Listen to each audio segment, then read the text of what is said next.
Hello and welcome to the April 22nd edition of the Cluster API Provider AWS office hours. It is a holiday, so I expect live attendance will be relatively small today. We'll copy the agenda into the chat. If there are any topics that you would like to cover, please go ahead and add them to the agenda, and I'm pretty sure we have everybody already on the attending list for today. To start, I did want to start by reiterating one of the PSAs that we had last week. There's going to be a demo to SIG AWS on the 3rd of May. Nadir is going to be doing that demo, so if anybody would like to attend to go ahead and watch that, I'd go ahead and encourage that. Next item that we have 0.2.1 tracking for a bug fix release. I think there are two outstanding PRs that we potentially want to get in before we cut that release, and that's PR number 726 and 706. With 726 being, sorry, Harish, PSAs are public service announcements, just kind of general FYIs. The 726 PR is for a fix for updating the root size when it's not set, and 706 is a refactoring PR to separate the Kepler resources from the cluster. Are there any other outstanding PRs or issues that anyone thinks need to be attached to the 0.2.1 release? From the open PRs, that's a good list. All right. Is there anything that you think may potentially be some that we need to address before cutting the next release, Chuck? Outside of those? I don't think so. I didn't see anything in the issues this morning. All right. Yeah, I think 706 is the one that I've been waiting on for a little bit here, and I know personally. I've not been very good on staying on top of that PR for reviews. So are there any type of blockers there other than review at this point for 706? We put it on the agenda to discuss a little bit later, but I think the only thing blocking that PR is deciding what should block that PR. So there was, I think, 3 different sort of directions we could take it, or we could take it as is. So I'm happy to discuss that now or later. We can pick it up at the later agenda item. Thank you. All right. Next item is there's a PR out there, 712, for updating the owner's aliases and security contacts. It's mainly syncing with the recent Cluster API changes to those files and SIG leadership. It was kind of outdated, especially on the SIG leadership standpoint. One other change is that I removed Danishi from the Cluster API Provider AWS maintainers. I don't think that's overly controversial because it will actually not remove any actual capabilities that Danishi would have, being part of the SIG AWS leadership. She would already have kind of maintainer access anyway. So please take a look at that PR. Unless there are any objections, we'll merge that in a week. All right. One other thing that I wanted to bring up was related to the end-to-end tests. They are all wired up now, and they're firing for all merges to the master branch. And also, we have periodic jobs wired up, but they are currently failing. And let me go ahead and. Are you adding a link to that? Yeah, I'm gonna bring up a link to the test grid. Oh, sweet, thank you. All right. Yeah. These are non-blocking, I assume. So they are post-submit. One of them is post-submit. The Basil CI E2E failing job is a post-submit job. Okay.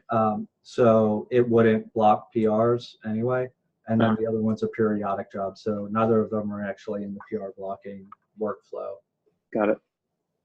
But ideally, we'd be able to use those to gauge the health for a release, say for like 0.2.1. Yeah, that's totally reasonable.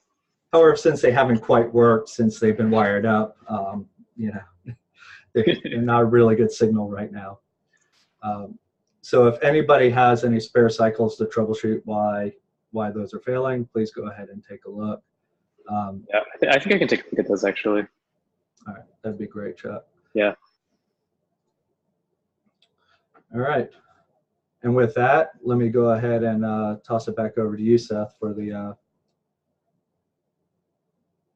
706 issues.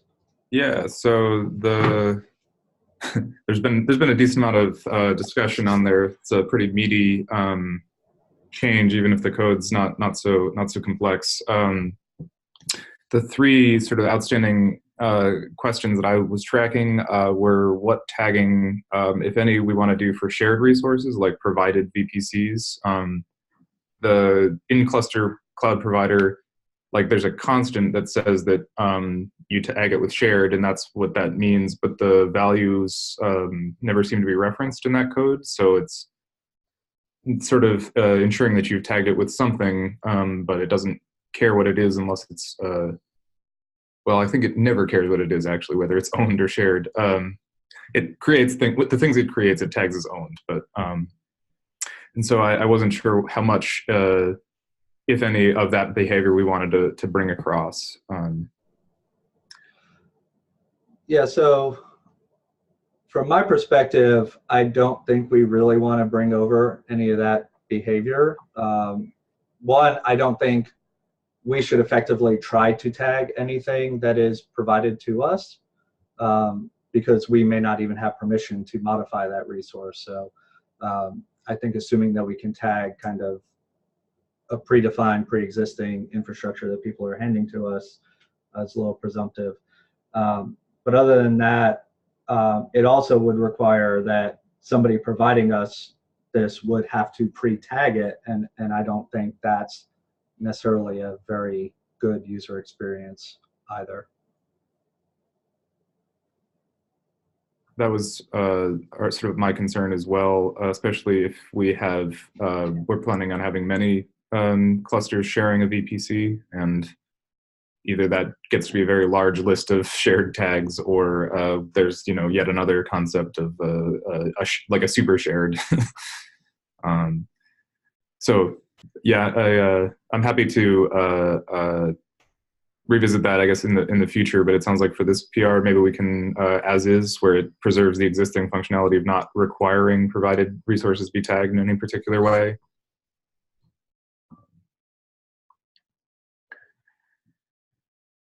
Hearing no dissent, I will next. So backwards compatibility was the next question. So currently the PR makes no attempt whatsoever to be backwards compatible, and it breaks pretty much immediately if you use the code with an existing cluster.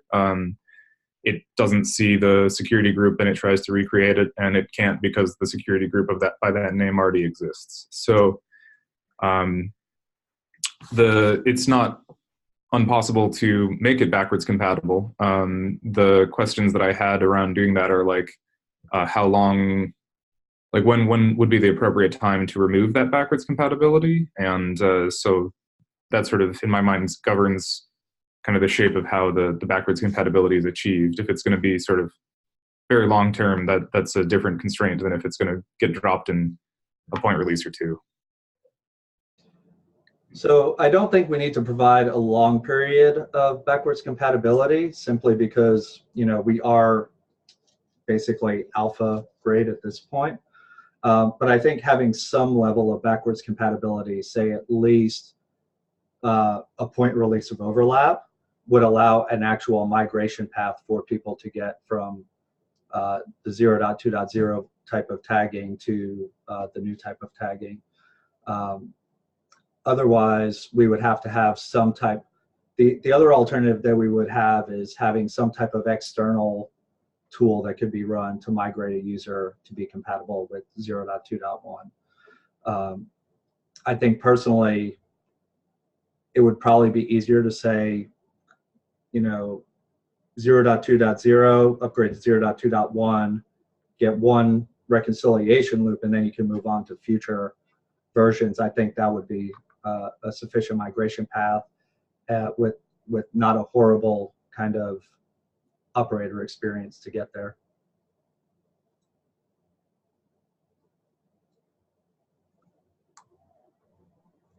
That makes sense to me. I saw a +1 from Chuck. Yeah, I think that's a sensible migration path. Now that said, if the backwards compatibility is something that is kind of very difficult to deal with in the code or very messy, then having that external migration strategy is perfectly fine as well. Basically whatever is possible to work with, because obviously we're trying to fix the issue of conflicting kind of management of these resources. Yeah, it's so that, I mean, pending testing, it looked like it would be sufficient to fix the backwards compatibility, just at like hard coding, looking for that old managed tag as well as the sort of new owned tag. So there will be one reference or two references to that until we drop support for that 2.0 life cycle. So what do we think about instead of supporting that in code, which I think it could get messy potentially? Like we could have like 0.3.0, right, and just document the changes that like a user would need to apply if they have a running cluster. Given that we're alpha, we have some leeway. I think it depends on how users are consuming 0.2.0 today. So I don't think it would overly impact our current uses because we could easily work around that. But if somebody is using this in closer to a production environment, then that would kind of be more onerous on them to kind of implement those changes. But if it ends up being complex in the code, I think it's a perfectly fine solution. Yep. Okay, that helps. I'll keep track of it, and if it gets out of line, we'll write up some steps, and I'll let you know on the PR. Sounds good.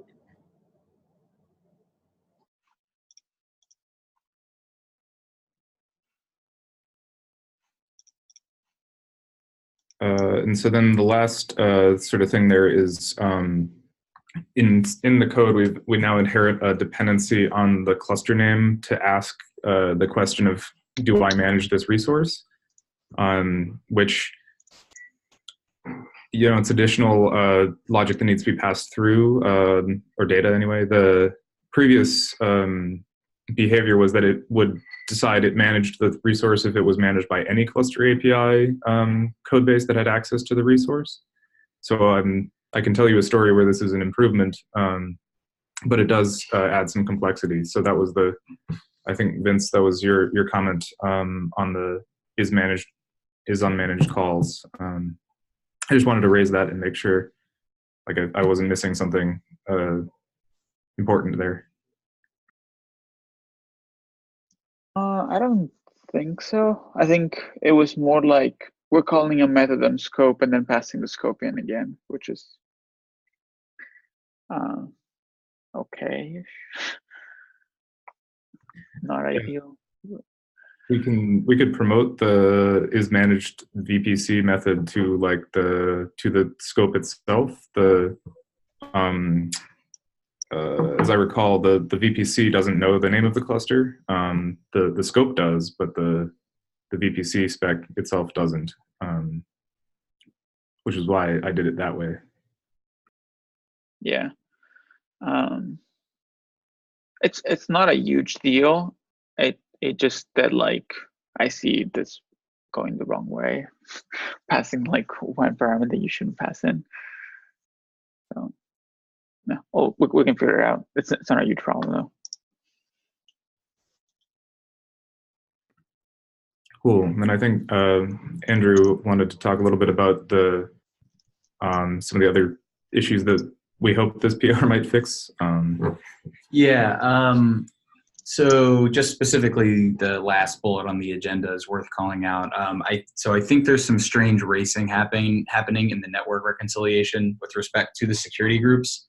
I guess the only reason why I haven't raised too much of a stink about it just yet is because I have a feeling that 706 may help it a little bit.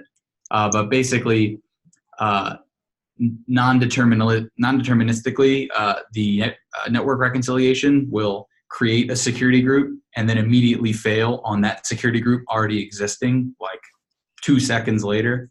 And it's like a 30% of the time, 40% of the time issue that I only notice because I make like 10 to 15 clusters a day. But yeah, so it's just something that I think this PR may fix. If it doesn't, obviously go through the usual channels and open up an issue and see what's going on with it. But I just wanted to call it out for the group.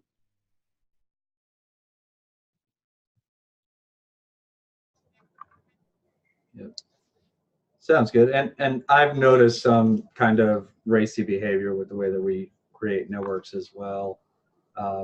It's continually gotten better over time. So Yeah. that's a plus. And I'd like to add, I actually think that the addition of those 2 additional ingress rules for the IP and IP actually slightly exacerbated the race just by adding a little bit of extra processing to the security group that it catches a little bit more frequently than it was before. So. And that sounds like it might be similar to the issue that you were seeing last week, Chuck, as well. Yeah, that's definitely a race condition because it's happening intermittently. Or maybe not a race condition necessarily, but something non-deterministic. All right. On that, any other topics that anybody has? All right. Sounds like we can call it for the day. All right. Thank you, everybody. Thanks, Jason. Thanks.